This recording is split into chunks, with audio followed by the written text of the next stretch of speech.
Katitigan bilang 8 taong ito.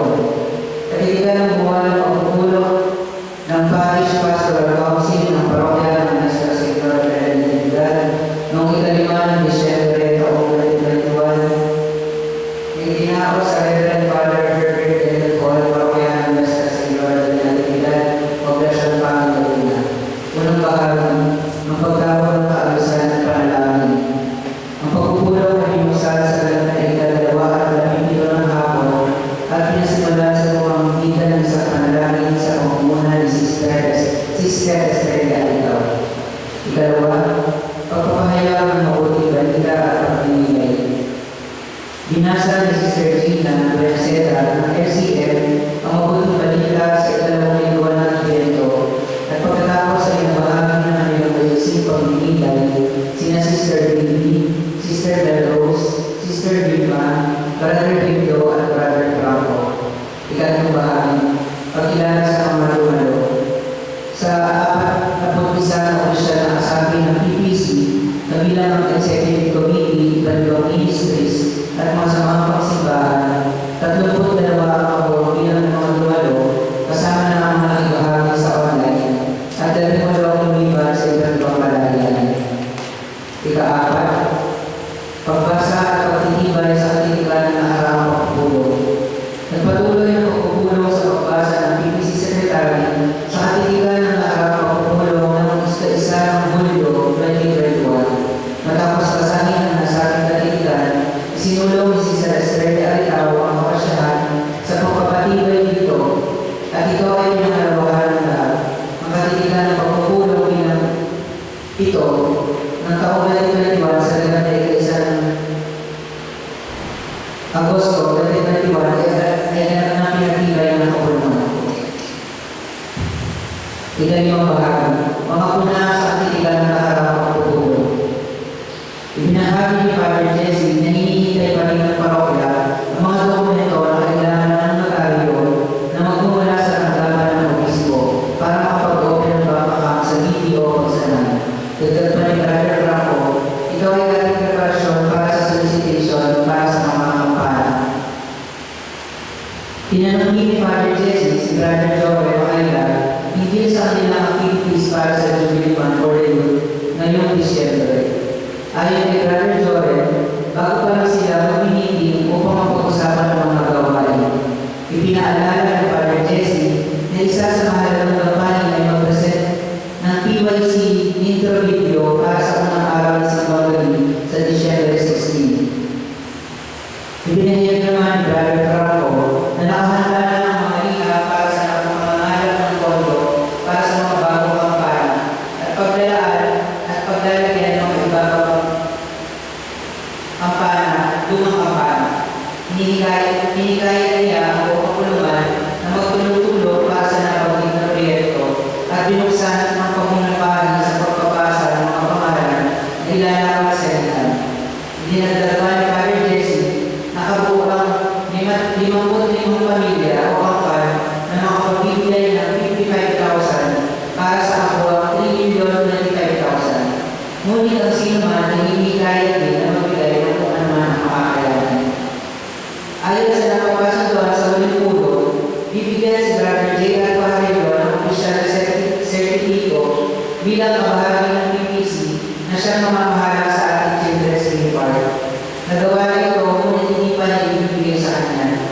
Ilan sa mga napagkasunduan ay regular siya mag-uulat sa PFC at kinakailangan ng solicitation letter na kanyang ipamimigay ay magmula sa PPC or PFC na hindi pa rin niya ginagawa. Hindi pa rin makapaglabas sa PFC ng resibo para sa mga nagbigay doon dahil sa parehong kailangan. Inatasan naman si Sister Evelyn upang makipag-ugnay kay Brother Gia upang may saayos na ako sa kanya.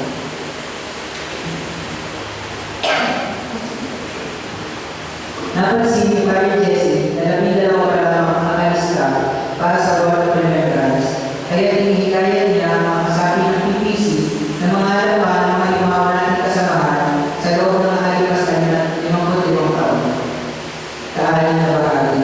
Financial Report ng Paris Finance Committee.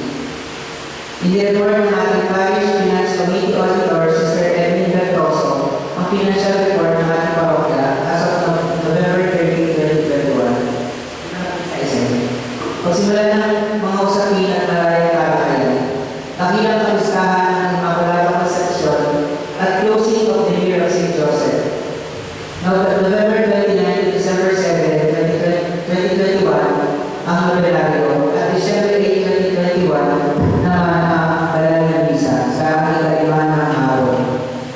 Magsasagawa ng exposition pagkatapos ng Misa kasama ang imahe ng Immaculada Concepcion patungong St. Joseph Garden at gawa magsasagawa ang consecration at ritual ng pagsasara ng Year of St. Joseph. Letter B, Simbang Gabi at Misa de Galileo o Misa de Galileo. Before ko na po isa-isa. Letter C, Pamaskong Handog ng parokya. Magsasagawa muli ang parokya ng Pamaskong Handog para sa ilan nating mga kapatid na higit na nangangailangan. Pangungunahan ito ni Brother Franco at Sister Baby Alitaw kasama ang Rex Jubilu, Parish Ministry and mga scholars. Gayun din sa bawat Misa de Galileo, magkakaroon ang ating simbahan ng limang spaghetti package na nagkakalaga ng 200 bawat isa na ipapamahagi sa mga maniniba. Ang mga papremyo ay magmumula sa mga kasabing organisasyon ng PBC. Letter D, Nuestra Señora de la O at Santo Niño de la O Fiesta, kung schedule po ako na po sa isa. Letter E, ulat ng mga samahang pagsimbahan at other matters. Ayon kay Hermano Paulo ng ex-Jubilu, kanila na inipisahan ang pagtatayo ng bebe at araw-araw na nilang isasagawa ang magbagong simula ang Misa de Galileo. Humihingi sila ng tulong pinansyal sa kapulungan upang ipangtustos ng mga gastusin para sa mga gawain ng samahan ngayong Kapaskuhan. Ibinahagi din nila na ang samahan ay isasagawa ang tradisyonal na Pasko ng Dalaga at Binata sa Disyembre 26, 2021. Sisimulan ito sa pagdalaw ng Banal na Misa sa ika-30 ng umaga at lilibot sa 4 na barangay ng Kabayanan upang mamasko. Ayon pa kay Hermana Carmina, wala pa silang specific na target project at mag-design na lang sila pagkatapos ng Kapaskuhan. Depende sa kanilang maliligo sa Pasko ng Dalaga at Binata. Number 2. Magdaraos ang District 4 ng Advent Recollection na lalaban ng Parish Catechetical Ministry sa darating ng December 14, 2021 na pangangasiwa nito ng ating parokya. Kaya hinihiling nila ang suporta ng kapulungan para sa matagumpay ng pangangasiwa nito.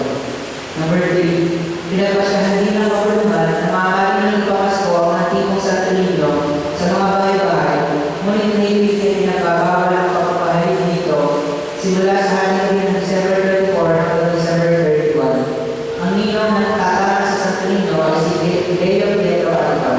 Samantala, ang Santo Niño naman na nasa mga malaban ng likod ng Dalbana ay maaari lang ipamasko sa Enero 12. Ika-4. Itinalaga naman ang St. Teres Choir katuwang ang Rex Jubilu bilang mga mahala sa panunuluyan ng 2021. Pinapayagan sa kanyang imahen Maria Jose sa araw at maglalakad naman ang mga kasama. Ang kanominasyon ng kanyang maliligong sa gawain ay idadagdag para sa pagpapakabit ng mga CCTV. Ika-5. Nagbahagi naman si Sister Melrose ng OFPH Choir ng kanyang salong binibigay sa pagsasama ni Brother Howard ng mga choir mula sa pamilya nagpapakawag ng practice. Mas nahigilan pa nila ang bilang ng mga kasapi ng OFPH Choir kahit sila ay nakapahala. Tugon naman ni Father Jesse, ipaliwanag sa kanila ang sitwasyon. Pinapayagan natin silang kumanta, ngunit ipaunawa na hindi tayo ang nagre-request na kumanta sila sapagkat mayroon tayo sa sarili mga choir. Ipaliwanag din na hindi maaaring sagutin ng parokya ang kanilang mga gastos at hindi natin sila sagutin kung may mangyari man na hindi inaasahan. Dagdag pa ni Father Jesse, maging haman ito para sa atin upang isaayos natin ang ating mga organisasyon at manghihayag pa ng mga bagong kasapi sa paglilingkod. Ika-6. Ayon naman kay Sister Evelyn Bertoso, dahil maaari ang muli ang mga face-to-face meeting at madalas na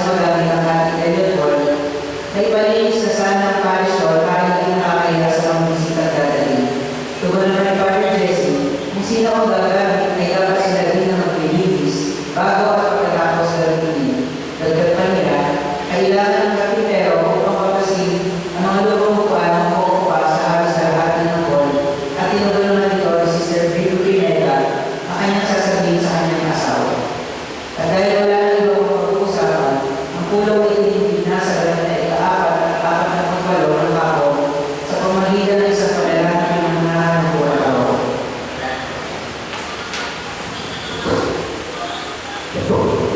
Ayan, tatawag na po tayo sa mga resources from the ladies. So, yung kaunti po dito sa bangko ay okay na daw po. Meron na tayong account sa BDO Pakistan. Okay po tayo yung BDO natin. BDO Pakistan. Okay. So, ano po ang inyong napunan nito? Yung po kay hindi pa rin po tayo tapos doon. So, tignan po kung pwede harap na lang po yung nahanap ng mga kumanyang inahanap. Kausapin na lang po namin yung concern, si Brother Boss, para po sa siguro, si Sir Emily, para lang may, kasi may mga inahanap siya, hindi pa rin naman yan. So, regarding po dito sa ministry na sa Israel, then yung pampana po natin, yung baka po may isip na kayo ng pangalan na hindi magbigay, pwede na po natin sabihin sa ating sekretary para po mga po masulatan. Ganun ba yun po? May letter na naman. Ang ating alam, kung sino po yung ating halimbawa, si assistant teacher, yung pamilya ko yung sila, kaya yung ipapangalan ba sa matanda ninyo. So, isa sa 55 yung kayo, bibigyan natin pangalan natin ito. Para masulatan na po ng pagpapalit. Para kung meron naman po tayo nalalaman na ating account, kung hindi po may father, si Father, si Bishop, si Sister Lita. So, sila po tatang sinatulong sa ating account para po sa ating kapanakali. So, hindi na lang po may pangalan, hindi na natin pag-uwalay ngayon kasi papunta sa isip kasi ito. Pero kung uwalay lang tayo, pwede naman siguro may magiging tayo. Kahit sa doon pa lang, hindi. Malay nyo, mag-examen, may kapanakali na bago. Okay. Meron po kayo na sa ating kantinan. Yung sa testimonium, may naisip na kayo project? Gusto niyo na kayo? Gusto niyo na project? Gusto niyo na project?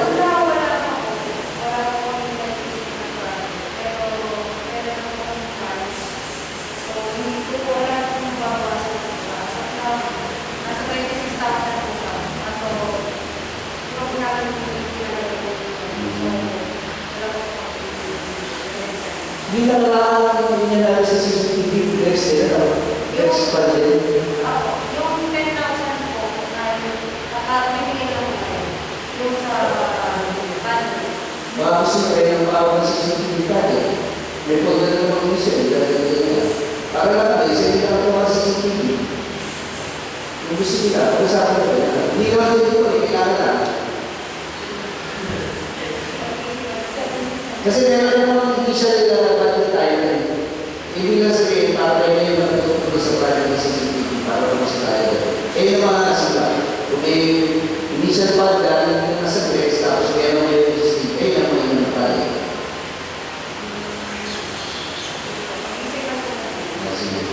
Malaman natin sa CCTV na.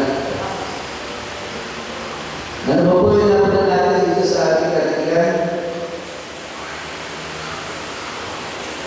Meron pa rin na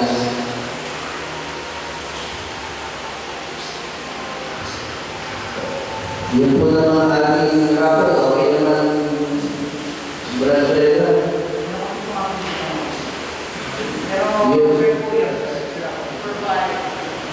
Usual.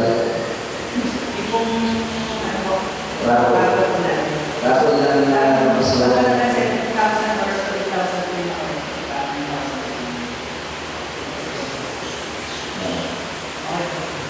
Mamaya kasi ko lang. Sige. Ano ba ang sabi? Okay. Ano pa po yung ating napansin dito? Yung wall of Nicholas, Pero yung one po wala akong nagkakaroon. wala pa rin. Kasi po sa sinasabi ko, hindi pa naman nalisin na. At yun, dalawa. Bali 13 yung may nakalis na dito. Kumuha na po ako ng form para yung form kasi po yung ko kasi kung may gusto. Alam mo yung mga matatalasang organization. Kung po sa akin, kaya po yung pagsulat ko ng mga member ko ng mga matatalasang. Hindi ka napili ko po kaya pa. Yung nawala sa mga Mr. Lee, marami sa kanila. Baka lang si Mr. Lee. Parang ako po si Paano sila sila?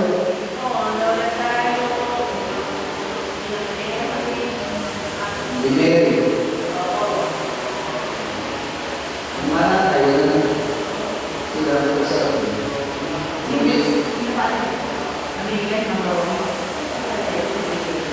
Sister Nelda.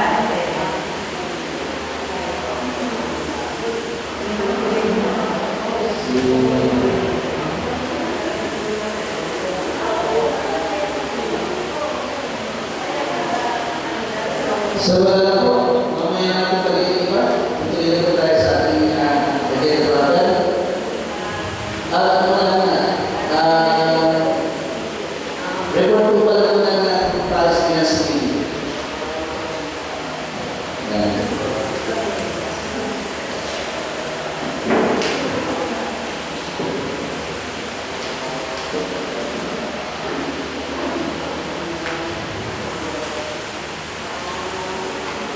Magandang hapon po.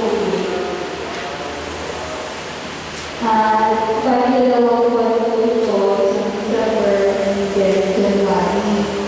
So, ang report ko na po January kasi run balance na po. Sa bills po natin, nagtira pa po natin pera ay 101,361. So, dati pa po siya ang debit na po, hindi pa na po na ay nabayaran.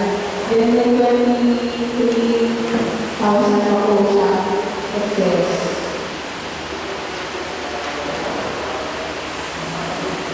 Para naman po sa ating visa pang celebrado last year, 2020 and 2021. Ang natira pa po natin pera doon ay 23,331.